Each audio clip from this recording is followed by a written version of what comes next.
70년 인생을 함께한 남편이 갑자기 세상을 떠난 그날 밤. 장례식장의 무거운 침묵 속에서 저는 남편의 영정사진을 바라보며 하염없이 눈물을 훔치고 있었습니다. 엄마, 정말 죄송한데요. 오늘 영주가 오기 힘들 것 같대요. 뭐라고? 그게 무슨 소리니? 아버지 장례식인데 왜? 친구 둘째 아이 돌잔치가 오늘이라고 이미 약속을 했대요. 내 남편의 장례식보다 친구 돌잔치가 중요하다는 말에 순간 가슴이 철렁 내려앉았습니다. 아니 시아버지가 돌아가셨는데 그딴 친구 돌잔치를 간다는 게 도대체 말이 되는 소리야? 엄마, 이미 돌아가신 분보다는 살아있는 사람과의 관계가 더 중요한 거 아닌가요? 너무 예민하게 굴지 마시고 엄마가 좀 이해해 주세요. 40년 동안 허리를 펴지도 못하고 장사하며 키운 내 아들이 그런 말을 하다니 그 순간 심장이 찢어지는 듯 아팠습니다. 철석같이 믿었던 가족에게 배신당한 이 기분, 혹시 여러분도 느껴보셨나요? 남편을 갑자기 잃고 가슴이 찢어지던 그날 밤, 저는 아들 며느리에게 진정한 고통이 무엇인지 가르쳐 주기로 결심했습니다. 제가 어떻게 그들의 삶을 송두리째 뒤흔들었는지 궁금하시다면 시작하기 전에 영상 오른쪽 아래 구독과 좋아요 눌러주세요. 모두 무료입니다. 저는 올해 68, 김복희입니다. 수원에서 40년 넘게 갈비집을 운영해온 수원 왕갈비집 할머니로 알려져 있지요. 저와 남편은 40년 전 수원 변두리 허름한 건물 한켠에서 작은 갈비집을 시작했습니다. 당시 우리에게는 겨우 3살배기 아들 민수뿐이었죠. 자본금은 고작 500만 원, 그것도 친정어머니께 손을 벌려 겨우 마련한 돈이었습니다. 첫날을 아직도 생생히 기억합니다. 녹슨 간판, 낡은 테이블 4개, 그리고 꿈과 희망만 가득했던 저희 부부. 개업 첫날 손님은 고작 3팀, 수익은 15,000원이었습니다. 가게 세를 내기에도 턱없이 부족한 금액이었죠. 여보, 괜찮아. 처음이니까 그렇지. 우리 갈비가 얼마나 맛있는데. 조금만 기다려보자. 남편은 제게 항상 희망을 잃지 말자고 했습니다. 저희는 매일 새벽 4시에 일어나 수원 화서시장으로 장을 보러 갔습니다. 질 좋은 고기를 고르기 위해 정육점 아저씨와 실랑이도 많이 했죠.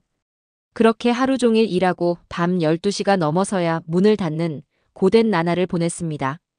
하루에 3시간도 못 자는 날이 대부분이었죠. 여보, 우리 이렇게 해서 언제 자리 잡을 수 있을까? 기운내 여보. 우리 민수 대학까지는 보내야 하지 않겠어? 우리처럼 고생시키면 안 되잖아. 남편의 말처럼 저희는 아들 민수만큼은 부족함 없이 키우겠다는 일념으로 고된 일상을 참아냈습니다. 첫 해는 정말 힘들었습니다. 월세가 밀려 건물주에게 쫓겨날 뻔한 적도 여러 번이었습니다. 겨울에는 난방비를 아끼기 위해 민수와 저희 부부 셋이서 한 이불 속에 꼭 붙어 잤습니다. 그러던 어느 날 기적 같은 일이 일어났습니다. 유명 방송인이 수원에서 행사를 마치고 극성 팬들을 피하기 위해 조용한 저희 가게에 들렀고 갈비 맛에 반한 나머지 라디오 프로그램에서 소개해 준 것입니다. 그 다음 날부터 손님들이 줄을 서기 시작했습니다. 사장님, 이렇게 맛있는 갈비는 내 평생 처음이에요. 손님들의 칭찬을 들을 때마다 그간의 고생이 눈 녹듯 사라지는 기분이었죠. 남편과 저는 단 하루도 쉬지 않고 일했습니다. 한 번은 제가 고열로 쓰러졌는데도 남편이 저를 업고 병원에 다녀온 후 바로 가게를 열었던 적도 있었으니까요. 그만큼 저희에게 이 가게는 생명과도 같았습니다. 여보, 힘들지? 이렇게 고생시켜서 너무 미안해. 아니에요, 여보. 우리 민수 보세요. 날이 갈수록 쑥쑥 자라는데 우리가 고생하는 보람이 있잖아요. 그렇게 5년, 10년이 흘렀고 저희 갈비집은 수원에서 알만한 사람은 다 아는 맛집이 되었습니다. 주말이면 서울에서도 손님들이 찾아왔고 예약 없이는 자리를 잡기 힘들 정도였습니다. 작은 점포를 2배로 넓히고 홀서빙 직원도 고용했습니다. 여보, 우리 이제 조금 여유가 생겼으니 민수 학원도 보내고 태권도도 배우게 하자. 남편의 제안에 저도 기뻤습니다. 그동안 빠듯한 살림에 학원도 제대로 보내지 못했는데 이제는 다른 아이들처럼 많은 것을 경험하게 해줄 수 있을 것 같았습니다. 그렇게 민수는 중학생, 고등학생을 거쳐 놀랍게도 서울대 경영학과에 합격했습니다. 민수가 대학 입시 결과를 들고 왔을 때 저와 남편은 얼싸안고 울었습니다. 우리의 모든 고생이 이 순간을 위한 것이었다는 생각에 감격스러웠습니다. 우리 민수가 이렇게 훌륭하게 자랐으니 이제 정말 행복하게 살 수 있겠어요. 그래, 여보. 참 복받은 사람들이야.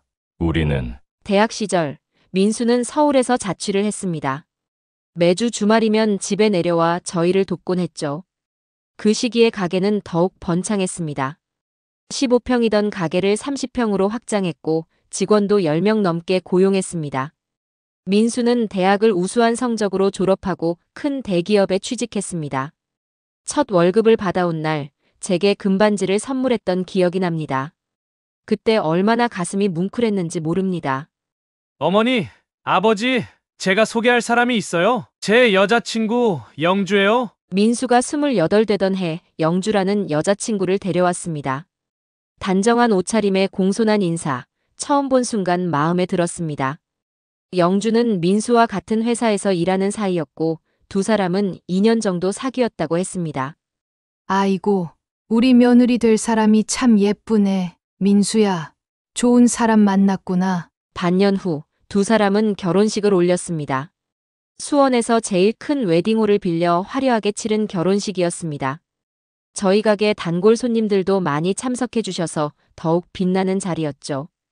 결혼 후 아들 부부는 저희 집 근처에 신혼집을 장만했습니다. 물론 저희가 전세금을 대부분 대주었지만 그건 기쁜 마음으로 한 일이었습니다. 며느리 영주는 결혼 후에도 계속 직장을 다녔고 저와 남편은 갈빗집에 종종 아들 부부를 초대해 식사를 함께 했습니다. 결혼 2년 차에 첫 손주가 태어났습니다. 아들이었죠. 이름은 우진이라고 지었습니다. 그 아이를 안았을 때의 기쁨이란 말로 표현할 수 없을 정도였습니다. 3년 후에는 둘째 손주 서연이도 태어났습니다. 예쁜 손녀였죠.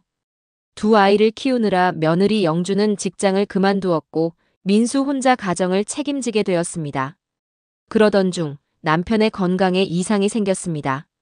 어느 날 갑자기 화장실에서 쓰러진 것입니다. 검사 결과 고혈압과 당뇨가 심각한 상태였습니다.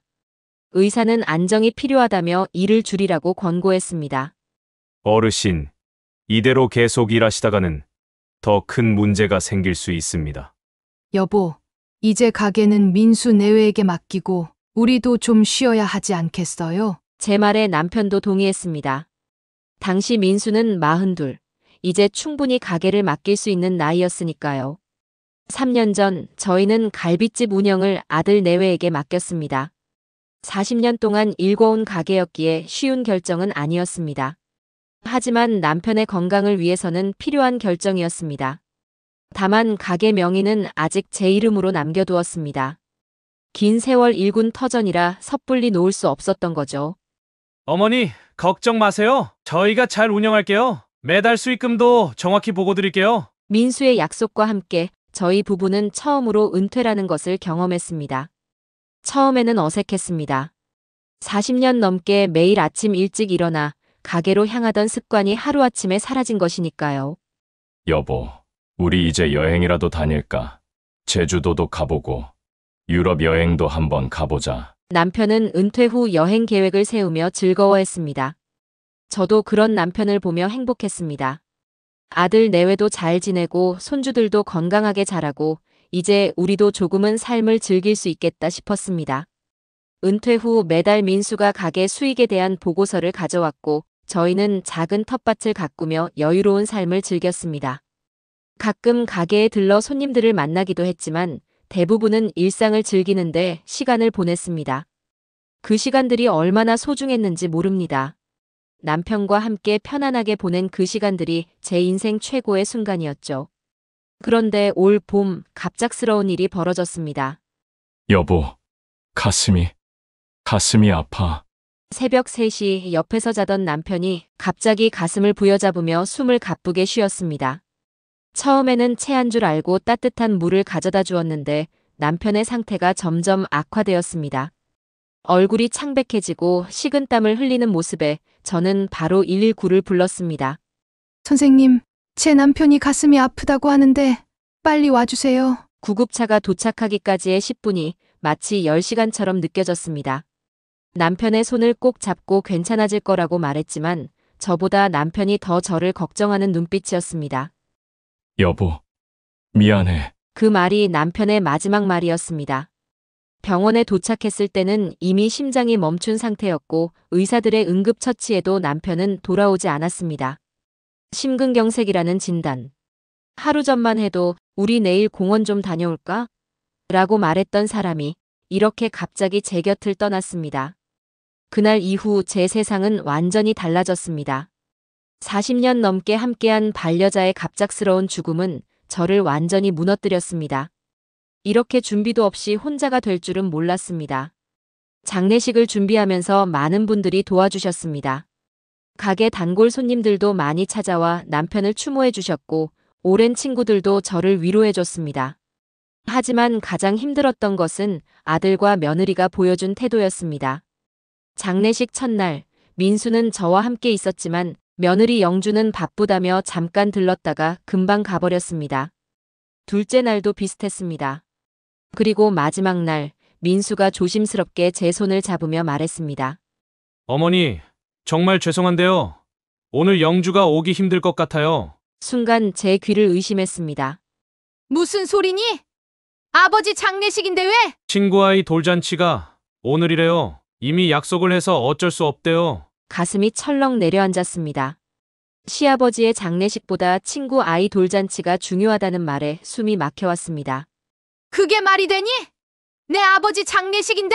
엄마, 이미 돌아가신 분보다 살아있는 사람과의 관계가 더 중요한 거 아닌가요? 엄마가 너무 예민하게 굴지 마세요. 그 순간 무언가가 제 안에서 확 끊어지는 느낌이었습니다. 40년간 허리 굽혀 일하며 키운 아들이 남편과 함께 피땀 흘려 일군 가게를 물려받은 아들이 저에게 했던 말입니다. 장례를 치르고 집으로 돌아온 후 정말 큰 공허함이 저를 덮쳤습니다. 남편이 떠난 빈자리도 컸지만 아들과 며느리의 태도에 더 큰 상처를 받았습니다. 그런데 이것은 시작에 불과했습니다. 장례식 이후 몇 주가 지나면서 저는 무언가 이상함을 느꼈습니다. 가게의 수입이 예전 같지 않다는 느낌이 들었죠. 아들이 가끔 가져다주는 월수입 보고서의 숫자가 자꾸 줄어들고 있었거든요. 민수야, 가게가 요즘 안 되니?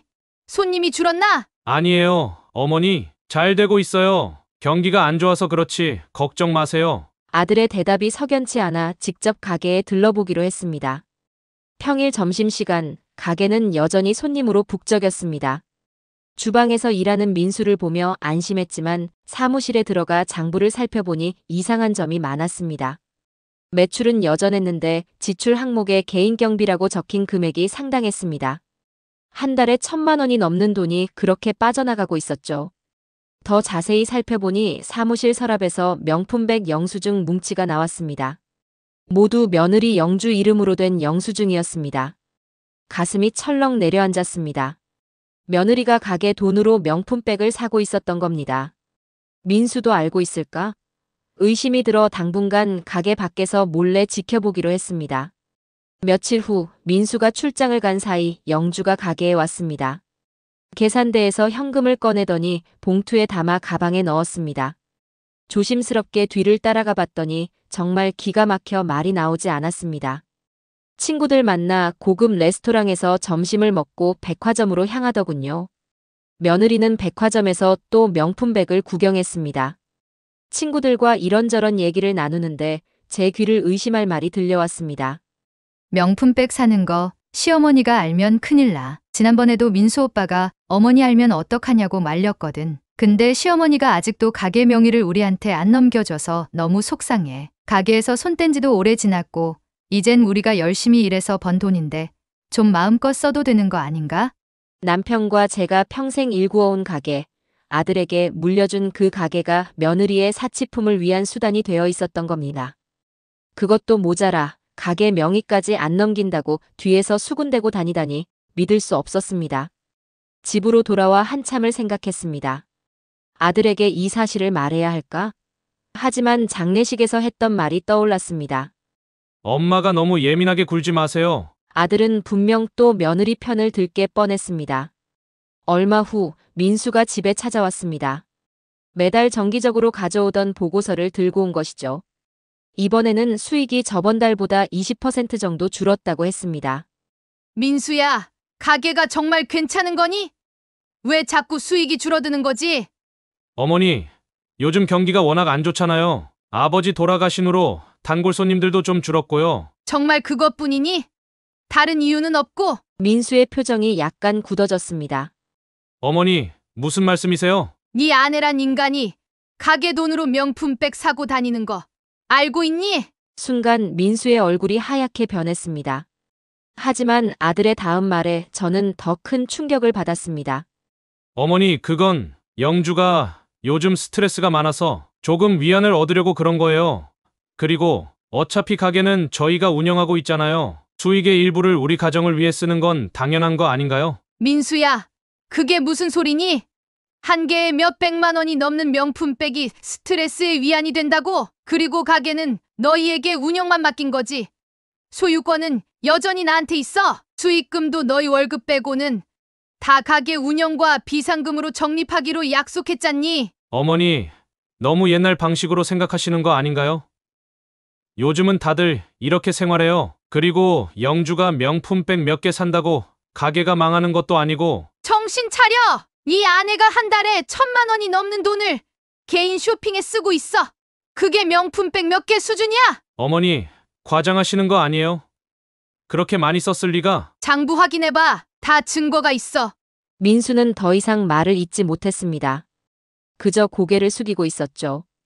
저는 한숨을 내쉬며 말했습니다. 민수야, 난 40년 동안 너희 아버지와 함께 그 가게를 일궜어. 그걸 너희에게 맡긴 건 너희를 믿었기 때문이야. 어머니, 죄송합니다. 제가 영주에게 얘기할게요. 앞으로는 이런 일 없도록 할게요. 민수는 그렇게 약속하고 돌아갔습니다. 하지만 그 일 이후로도 상황은 나아지지 않았습니다. 오히려 더 악화되었죠. 며느리는 더 이상 제 얼굴을 보려 하지 않았고 손주들을 데리고 오는 일도 줄었습니다. 민수도 예전처럼 자주 찾아오지 않았습니다. 그러던 어느 날 민수에게서 전화가 왔습니다. 어머니, 죄송한데 가게 명의를 저희 이름으로 바꿔주실 수 있을까요? 은행에서 사업자금 대출을 받으려고 하는데 명의가 제 이름이 아니라 대출이 어렵다고 하네요. 순간 저는 어떤 일이 벌어지고 있는지 깨달았습니다. 며느리의 방만한 지출로 가게 운영이 어려워지자 이제 대출까지 받으려는 것이었습니다. 그것도 제 이름으로 된 가게 명의를 담보로요. 안 돼, 민수야. 명의는 그대로 둬. 하지만 어머니, 이제 저희가 운영하는 가게인데 명의가 저희 것이 되어야 하지 않을까요? 민수야, 지금 며느리가 시키는 대로 하는 거니? 가게 명의는 내 이름으로 두는 게 좋겠다. 이만 끊는다. 전화를 끊고 나서 저는 더 이상 안 되겠다는 생각이 들었습니다. 40년 동안 피땀 흘려 일군 가게를 이대로 두었다간 서서히 망해갈 것이 분명했습니다. 결국 저는 중대한 결단을 내리게 되었습니다. 그날 밤 침대 옆 서랍에서 남편의 사진을 꺼냈습니다. 웃고 있는 남편의 얼굴을 보며 마음속으로 물었습니다. 여보, 내가 지금 하려는 결정이 옳은 걸까요? 당신이라면 어떻게 했을까요? 귓가에 남편의 목소리가 들리는 것 같았습니다.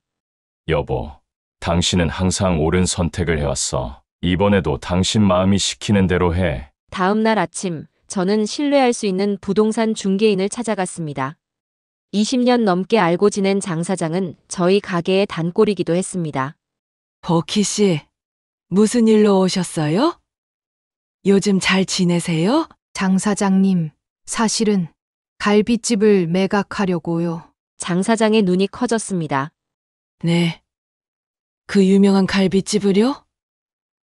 아드님은 알고 계신가요? 아직 몰라요. 꼭 비밀로 해주세요. 괜찮은 매수자가 있으면 연락 주세요. 가능하면 빨리요. 결국 장 사장은 제 부탁을 들어주기로 했습니다. 일주일도 채 지나지 않아 연락이 왔습니다. 수원에서 프랜차이즈 음식점을 운영하는 대형 기업에서 저희 갈비집에 관심을 보였다는 것이었습니다. 매각을 결정한 저는 비밀리에 신속히 계약을 진행했습니다. 가격도 만족스러웠고 무엇보다 저희 가게의 전통을 존중해준다는 점이 마음에 들었습니다. 아들 부부에게는 매각 사실을 알리지 않은 채 시설 점검을 핑계로 일주일간 가게 문을 닫았습니다. 그 사이에 모든 법적 절차를 마쳤습니다. 이제 아들 내외에게 알려야 할 시간이었습니다. 민수야, 오늘 저녁에 너랑 영주랑 같이 집에 좀 들러줄래? 얘기할 게 있어. 무슨 일이세요, 어머니? 오면 알게 될 거야. 그날 저녁 민수와 영주가 제 집을 찾아왔습니다. 영주의 표정에서 짐작할 수 있었습니다. 또 무슨 잔소리를 할까 하는 지겨운 표정이었죠. 어머니, 무슨 일이세요? 앉아라. 둘 다.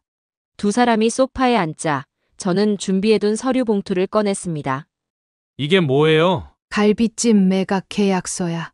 순간 두 사람의 표정이 굳어졌습니다. 특히 영주의 얼굴이 하얗게 변했습니다. 뭐라고요, 어머니? 농담하지 마세요! 농담이 아니야. 모든 계약을 마쳤어. 다음 주부터는 새 주인이 가게를 운영할 거야. 어머니! 어떻게 이럴 수가 있어요? 저희한테 한마디 상의도 없이? 그래, 너 말 잘했다. 그럼 너희들은 내게 상의했니? 가게 돈으로 명품백 살 때, 고급 레스토랑에서 친구들과 회식할 때, 내 뒤에서 가게 손 뗀 지도 오래됐으면서 왜 아직도 명의를 안 바꿔주냐고 수근거릴 때, 그때 나한테 상의한 적 있었니? 영주의 얼굴이 창백해졌습니다. 민수는 어리둥절한 표정으로 며느리를 바라보았습니다. 여보, 이게 무슨 소리야? 가게명의 얘기를 했다고? 오빠, 그게 그런 게 아니라 영주, 네가 친구들한테 시어머니가 아직도 가게 명의를 안 넘겨줘서 속상하다, 이렇게 말하는 걸 내가 직접 들었어. 지난번에 민수가 대출 받으려면 명의가 필요하다고 전화했을 때 그게 다 네 계획이었던 거지? 민수는 망연자실한 표정으로 아내를 바라보았습니다. 그제서야 무슨 일이 벌어졌는지 깨달은 것 같았습니다. 어머니, 정말 몰랐습니다. 죄송합니다. 하지만 가게를 파시면 저희는 어떻게... 그건 너희가 알아서 해. 40년 동안 남편과 내가 청춘을 바쳐서 일군 가게였어. 그걸 너희에게 맡겼더니 이렇게 뒤통수를 쳐. 나도 더 이상은 못 참겠어. 어머니, 제발... 이제 끝이야. 매각금은 내가 따로 관리할 거고 너희에게 한 푼도 줄 생각은 없어. 두 사람은 말문이 막힌 채 자리에서 일어섰습니다. 영주는 눈물을 글썽이며 문으로 향했고 민수는 마지막으로 한마디를 남겼습니다. 어머니, 정말 이러신 거예요? 저희가 잘못했어요. 다시 기회를 주세요. 민수야, 난 3년 전에 이미 기회를 줬어. 하지만 너희는 그 기회를 날려버렸어. 특히 너, 아버지 장례식에서 엄마가 너무 예민하게 굴지 마세요라고 했을 때 이미 끝난 거야. 민수의 표정이 무너졌습니다. 그제서야 자신의 말이 얼마나 어머니에게 상처를 줬는지 깨달은 것 같았습니다. 어머니, 그때는 제가 정말 정신이 없어서 죄송합니다. 가라, 민수야. 이제 너희 살 길은 너희가 찾아. 그렇게 아들 부부를 내보냈습니다. 문을 닫고 창가에 서서 그들이 떠나는 모습을 지켜보며 가슴이 미어졌습니다. 하지만 후회는 없었습니다. 제 인생과 남편의 인생을 바친 가게를 이렇게 헌신짝처럼 다루는 가족이라면 더 이상 가족이라 할 수 없었으니까요. 매각금을 받아든 그날, 저는 새로운 삶이 시작되었음을 느꼈습니다. 더 이상 자신의 희생을 당연하게 여기는 가족에게 얽매이지 않겠다는 결심이 확고해졌습니다. 하지만 저는 이 결정이 아들 부부에게 어떤 파장을 일으킬지 예상하지 못했습니다. 그리고 그 후 폭풍은 생각보다 훨씬 더 거셌습니다. 갈빗집을 매각한 후 한 달 정도는 조용했습니다. 민수와 영주에게서 연락이 없었고 저도 그들에게 연락하지 않았습니다. 가끔 손주들 생각이 나서 마음이 아팠지만 아직은 시간이 필요하다고 생각했습니다. 그러던 어느 날 동네 슈퍼에서 장을 보고 있던 중 이웃 할머니와 마주쳤습니다. 보키 씨, 요즘 안 보이더라. 잘 지냈어? 네, 뭐 그럭저럭요. 민수네 소식 들었어? 요즘 영주가 술을 많이 마신다던데. 순간 가슴이 철렁 내려앉았습니다. 무슨 소리예요? 아이고, 모르셨구나. 영주가 요즘 갈빗집 없어진 후로 많이 힘들어 한다더라. 매일 술을 마시고 민수랑도 자주 다툰다고 하던데. 집으로 돌아오는 길에 그 말이 계속 머릿속을 맴돌았습니다. 며느리 영주가 술에 의존하고 있다니. 며칠 후 슈퍼 할머니의 말이 사실임을 확인하게 되었습니다. 저녁 뉴스를 보고 있는데 갑자기 유명 연예인 차량과 음주운전 차량 충돌 사고 뉴스가 나왔습니다. 그런데 화면에 비친 사고 현장에서 영주의 모습이 보였습니다. 경찰에게 연행되는 모습이었습니다. 오늘 오후 3시경 수원시 팔달구에서 음주운전 차량이 인기가수 이모 씨의 차량과 충돌하는 사고가 발생했습니다. 음주운전 차량의 운전자 박모 씨는 혈중 알코올 농도 0.15%로 면허 취소 수준의 만취 상태였으며 현재 경찰에 구속된 상태입니다. 그 박모 씨가 영주라는 것을 직감적으로 알았습니다. 다음 날 확인해 보니 역시 영주가 맞았습니다. 상상도 못했던 상황이 벌어진 겁니다. 영주는 사고 이틀 후 구속 상태로 재판을 받게 되었습니다. 피해자인 연예인은 다행히 큰 부상은 없었지만 예정되어 있던 방송 출연을 모두 취소해야 했고 영주에게 거액의 손해배상을 청구했습니다. 그 소식을 들은 저는 복잡한 감정에 휩싸였습니다.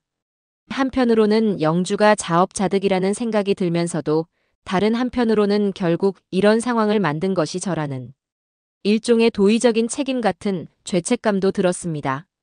하지만 곧 그런 생각을 떨쳐버렸습니다. 제가 갈빗집을 팔아버린 것은 영주의 행동 때문이었으니까요. 영주가 구속된 후 민수는 혼자서 두 아이를 돌봐야 했습니다. 하지만 동시에 일도 해야 했기에 많은 어려움을 겪었습니다. 저는 여러 번 연락을 할까 고민했지만 아직은 때가 아니라고 생각했습니다. 영주의 공판이 열리던 날 저는 멀리서 법원을 지켜보았습니다. 민수가 초췌한 모습으로 법정에 들어가는 모습이 보였습니다. 재판 결과 영주는 징역 8개월에 집행유예 2년을 선고받았고 사회봉사 120시간과 함께 피해자에게 3억 원의 손해배상금을 지급하라는 판결이 내려졌습니다. 집행유예로 풀려난 영주였지만 가정은 이미 무너져 내린 상태였습니다. 손해배상금을 마련하기 위해 민수는 새벽에 대리운전 아르바이트까지 해야 했고 영주는 음주운전 전과자라는 이유로 취직도 쉽지 않았습니다. 복희 씨, 민수네 아파트 내놨다더라. 이사 간다면서. 슈퍼 할머니가 또 소식을 전해줬습니다. 아파트를 팔고 작은 월세 집으로 이사 간다는 소식이었습니다. 민수 아이들 학원도 다 끊었대. 이제 방과 후 교실만 다닌대. 불쌍해서 어쩌나. 슈퍼 할머니의 말에 손주들 생각이 더 간절해졌습니다. 그들은 무슨 죄가 있나요? 어른들의 갈등에 무고한 희생자가 된 것입니다. 그러던 어느 날 밤 예상치 못한 방문객이 찾아왔습니다. 초인종 소리에 문을 열어보니 민수와 영주가 서 있었습니다. 두 사람 다 초췌한 모습이었고 특히 영주는 눈물로 화장이 다 번진 채 문 앞에 무릎을 꿇었습니다. 어머니, 제발 저희 좀 도와주세요. 한 번만 기회를 주세요. 정말 후회하고 있습니다. 영주가 울면서 매달렸습니다. 민수도 고개를 숙이고 있었습니다. 어머니, 저희가 정말 잘못했습니다. 제발요. 순간 마음이 흔들렸습니다. 그동안 그들에게 분노와 실망감을 느꼈지만 그래도 하나밖에 없는 내 자식인데. 하지만 이내 정신을 차렸습니다. 지금 그들이 찾아온 이유는 진심으로 잘못을 뉘우쳐서가 아니라 경제적으로 궁지에 몰렸기 때문일 것입니다. 미안하구나. 하지만 도와줄 수 없어. 단호하게 말하고 문을 닫았습니다. 문 밖에서 영주의 울음소리가 들렸지만 마음을 굳게 먹었습니다. 하지만 그날 밤 잠을 이루지 못했습니다. 자꾸만 손주들 생각이 났습니다. 우진이와 서연이는 지금 어떻게 지내고 있을까? 학교에서 잘 적응하고 있을까? 친구들에게 놀림을 받지는 않을까? 다음 날 저는 우진이의 학교 앞으로 갔습니다. 하교 시간에 맞춰 교문 앞에서 기다렸죠. 얼마 후 우진이가 친구들과 함께 나오는 모습이 보였습니다. 중학교 1학년이 된 우진이는 교복이 어색해 보였지만 훤칠하게 자란 모습이 민수를 닮았습니다. 우진아, 우진이는 제 목소리를 듣고 놀라며 돌아보았습니다. 친구들과 작별 인사를 하고 제게 다가왔습니다. 할머니, 많이 컸구나. 밥은 잘 먹고 다니니? 네. 우진이의 표정이 어둡게 변했습니다. 뭔가 말하고 싶은 것이 있는 것 같았습니다. 할머니, 사실 말하면 안 되는데 요즘 집이 너무 힘들어요. 엄마는 매일 술 마시고 아빠는 일을 2개나 하느라 집에 안 계세요. 학교에서도 맨날 친구들한테 놀림받아요. 우진이의 말에 가슴이 아팠습니다. 그 어린 나이에 이런 걱정을 하고 있다니. 서연이는 어떻게 지내니? 동생은 요즘 밤에 자다가 자주 울어요. 옛날 집이 그립대요. 우진이의 말을 들으며 저는 죄책감에 시달렸습니다. 제가 민수와 영주에게 화가 나서 내린 결정이 결국 손주들에게 상처를 준 것이니까요. 우진아, 오늘 서연이랑 같이 할머니 집에 와볼래? 맛있는 거 해줄게. 우진이의 눈이 반짝였습니다. 정말요? 근데 엄마 아빠한테 말해야 하는데. 내가 민수한테 전화할게. 걱정 마. 저는 민수에게 전화를 걸었습니다.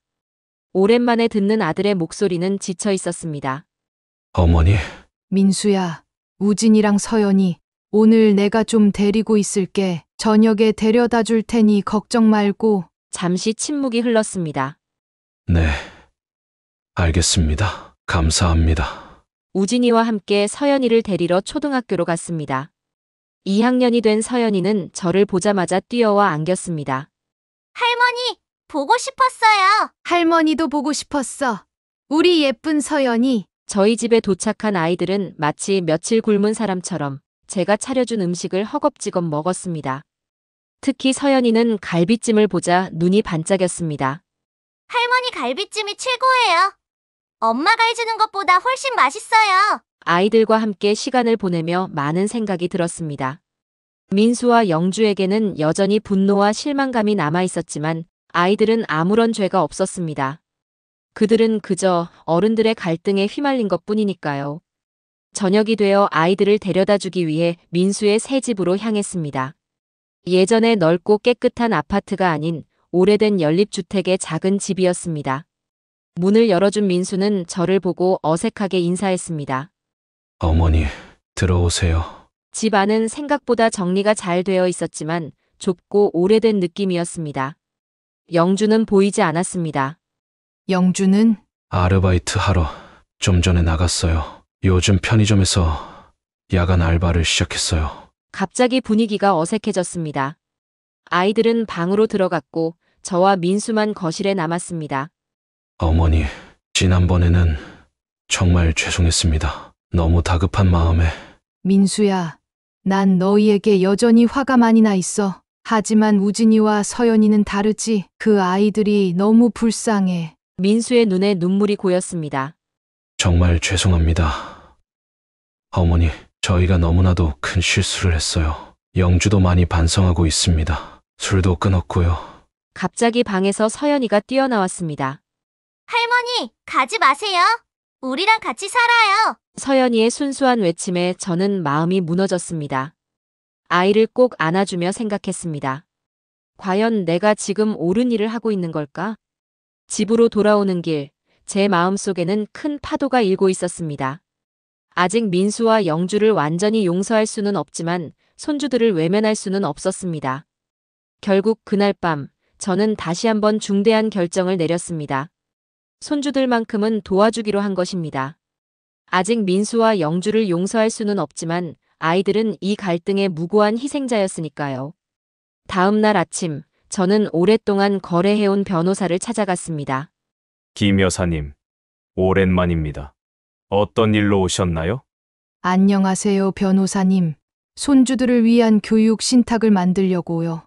변호사의 도움을 받아 갈비찜 매각금 중 일부를 우진이와 서연이의 교육비로 사용할 수 있는 신탁 계좌를 개설했습니다. 두 아이가 대학을 졸업할 때까지 충분한 학비와 생활비가 지원되도록 했죠. 그리고 민수에게 전화를 걸었습니다. 민수야, 우진이와 서연이 교육비 문제로 할 얘기가 있어. 시간 되면 저녁에 집에 좀 들러줄래? 네, 어머니. 저녁이 되자 민수가 찾아왔습니다. 이번에는 혼자였습니다. 영주는 아마도 편의점에서 야간 아르바이트를 하고 있을 테지요. 어머니, 무슨 일이세요? 앉아라, 민수야. 차 한 잔 마시자. 따뜻한 차를 마시며 저는 제 결정을 민수에게 설명했습니다. 민수야, 나는 아직 너희를 완전히 용서할 수는 없어. 하지만 우진이와 서연이는 다르지. 그래서 아이들 교육비만큼은 내가 책임지기로 했어. 민수의 눈에 눈물이 고였습니다. 어머니, 정말 감사합니다. 저희가 너무 부끄럽습니다. 이건 너희를 위한 게 아니라 아이들을 위한 거야. 단, 한 가지 조건이 있어. 네, 말씀하세요. 매주 토요일 아이들을 내게 데려다 줘. 일주일에 하루 정도는 할머니와 시간을 보낼 수 있게. 그리고 매달 한 번씩 아이들 학업 상황에 대해 나한테 보고해. 성적표도 꼭 보여주고. 민수는 고개를 끄덕였습니다. 당연합니다. 어머니, 정말 감사합니다. 그렇게 우리의 새로운 관계가 시작되었습니다. 매주 토요일 우진이와 서연이는 제 집에서 하루를 보냈습니다. 처음에는 어색했지만 곧 예전처럼 자연스러워졌습니다. 특히 서연이는 할머니 집에 오는 것을 너무 좋아했습니다. 할머니, 오늘은 무슨 요리 만들어요? 갈비찜 해주세요. 저는 아이들에게 요리하는 법도 가르쳐주고 학교 공부도 도와주었습니다. 우진이는 요리보다는 제가 들려주는 옛날 이야기를 좋아했습니다. 할머니, 할아버지랑 어떻게 만나셨어요? 아이들은 제가 들려주는 할아버지 이야기에 귀를 쫑긋 세웠습니다. 40년 동안 함께했던 남편과의 추억을 이야기하다 보면 가끔 눈시울이 붉어지기도 했지만 그래도 행복했습니다. 시간이 흐르면서 민수와 영주의 상황도 조금씩 나아지기 시작했습니다. 아들 민수는 레스토랑에서 주방장으로 일하게 되었고 영주도 마트의 정직원으로 취직했습니다. 손해배상금도 조금씩 갚아나가고 있었죠. 어느 토요일 저는 영주가 아이들을 데리러 왔을 때 우연히 마주치게 되었습니다. 처음에는 어색했지만 영주가 먼저 고개를 숙였습니다. 어머니, 정말 죄송합니다. 그동안 잘못했습니다. 저는 잠시 말없이 그녀를 바라보았습니다. 예전에 교만하고 사치스러운 모습은 온데간데 없이 소박해진, 조금은 달라진 영주의 모습이 보였습니다. 들어올래? 차라도 한 잔 하고 가렴. 영주는 놀란 표정으로 저를 쳐다보았습니다. 그리고 조심스럽게 집 안으로 들어왔습니다. 거실에서 아이들이 텔레비전을 보는 동안 저와 영주는 부엌에서 차를 마셨습니다. 어머니, 정말 죄송합니다. 제가 너무 어리석었어요. 명품백에 빠져서, 그리고 술에 의지해서. 과거는 과거야. 지금은 아이들을 위해 열심히 살고 있는 모습을 보니 다행이다. 그렇게 말씀해 주셔서 정말 감사해요. 이제 술도 완전히 끊었어요. 그리고 어머니께서 아이들 학비를 도와주셔서 정말 감사합니다. 그 덕분에 우진이가 다시 성적이 올랐어요. 이야기를 나누다 보니 영주도 많이 변해 있었습니다. 그동안 큰 깨달음을 얻은 것 같았습니다. 물론 아직 완전히 신뢰할 수는 없었지만 적어도 진심으로 변화하려고 노력하는 모습은 보였습니다. 그렇게 1년이 지났습니다. 아이들은 제 집에서 많은 시간을 보냈고 민수와 영주도 종종 저녁 식사에 초대했습니다. 아직 완전한 용서는 아니었지만 최소한 대화는 할 수 있는 사이로 발전했습니다. 그러던 어느 날 민수가 조심스럽게 제안을 했습니다. 어머니, 다음 주 주말에 시간 괜찮으세요? 아이들이 할머니랑 같이 여행 가고 싶다고 하네요. 여행? 어디로? 양평에 조그만 펜션을 예약했어요. 바베큐도 할 수 있고 근처에 계곡도 있어서 아이들이 좋아할 것 같아요. 처음에는 망설였습니다. 민수와 영주와 함께 1박 2일을 보낸다는 것이 부담스러웠습니다. 하지만 손주들을 생각하니 거절할 수 없었습니다. 그래, 좋아. 바베큐 양념은 내가 준비할게. 펜션으로 향하는 차 안에서는 어색한 침묵이 흘렀습니다. 하지만 펜션에 도착해서 짐을 풀고 바베큐를 준비하면서 분위기가 조금씩 풀렸습니다. 특히 아이들이 신나게 뛰어다니는 모습을 보니 저도 웃음이 나왔습니다. 할머니, 이거 봐요. 개울에 물고기가 있어요. 서연이가 손가락으로 가리키며 소리쳤습니다. 우진이는 장작을 모으고 민수는 바베큐 그릴을 설치했습니다. 영주는 제 옆에서 채소를 손질했습니다. 어머니, 제가 할게요. 아니야. 같이 하자. 우린 함께 음식을 준비하며 자연스럽게 대화가 시작되었습니다. 영주는 요즘 마트에서 일하는 이야기, 민수는 새 직장에서의 경험 등을 들려주었습니다. 저녁 식사 후 펜션 앞 작은 마당에 모닥불을 피우고 다 함께 둘러앉았습니다. 별이 가득한 하늘 아래 모닥불 앞에서 따뜻한 대화가 오갔습니다. 민수가 자신의 어린 시절 이야기를 해주었고 아이들은 그 이야기에 푹 빠져들었습니다. 아빠도 그렇게 말썽쟁이였어요? 서연이가 눈을 동그랗게 뜨고 물었습니다. 그럼 네 아빠가 5살 때는 말이다. 저도 민수의 어린 시절 이야기를 보태주었습니다. 그렇게 웃음소리가 가득한 밤이 지나고 다음 날 아침이 밝았습니다. 함께 준비한 아침 식사를 먹고 근처 계곡에서 시간을 보냈습니다. 아이들은 물장구를 치며 놀았고 어른들은 그 모습을 바라보며 이야기를 나눴습니다. 귀가하는 차 안에서 영주가 조용히 제 손을 잡았습니다. 어머니, 저희에게 다시 기회를 주셔서 정말 감사해요. 그래. 적어도 우리 모두 조금씩 앞으로 나아가고 있는 것 같구나. 그 이후로 매달 한 번씩 온 가족이 모이는 저녁 식사 자리가 마련되었습니다. 제 집에서 때로는 민수네 집에서 함께 음식을 준비하고 이야기를 나누는 시간이 되었습니다. 물론 여전히 아픈 기억이 완전히 사라진 것은 아니지만 우리 가족은 조금씩 치유되어 가고 있었습니다. 여러분, 제 긴 이야기를 이제 마무리하려고 합니다. 지나친 욕심과 무례함은 결국 큰 상처로 돌아오게 됩니다. 영주는 명품백에 빠져 가게 돈을 함부로 쓰다가 모든 것을 잃었고 민수는 부모님을 존중하지 않아 소중한 가업을 잃었습니다.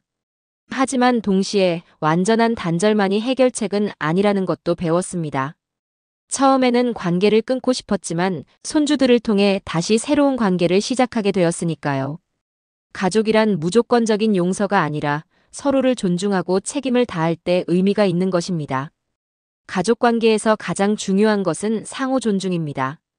부모님을 예민하다고 무시하거나 가족의 재산을 내 욕심을 위해 낭비하는 행동은 결코 존중이 아닙니다. 오늘 제 이야기가 도움이 되셨다면 구독과 좋아요, 그리고 여러분의 경험도 댓글로 나눠주세요. 시청해주셔서 감사합니다.